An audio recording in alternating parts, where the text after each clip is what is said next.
ის, რასაც მაგიურ კანონებს ვუწოდებთ, ატლანტების მიერ პრაქტიკულ ცხოვრებაში გამოყენებული 7 პრინციპია. ვინმეს მიმართ სიძულვილის გრძნობით ადამიანი საკუთარ თავს ანადგურებს. სიმპათიის მაგია ადამიანსა და ცვილის ფიგურას შორის კავშირის დამყარების ხელოვნება.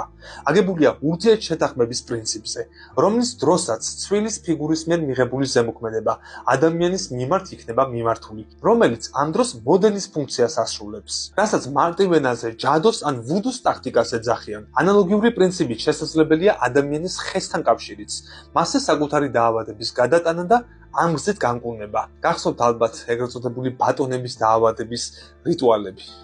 ანალოგიურად ხდებოდა ადამიანის ბუნებაზე ზემოქმედება.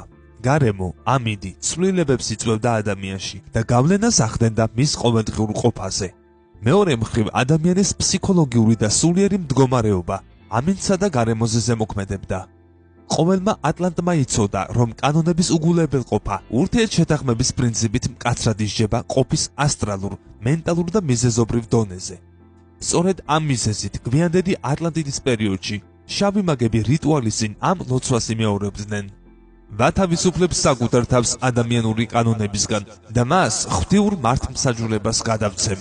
ურთიერთშეთანხმების პრინციპიდან გამომდინარე ტოლტეკი ქურუმები ამბობდნენ, რომ ოქროს ხანა, ისევე როგორც რკინის ხანა, მხოლოდ ადამიანის სულში არსებობს.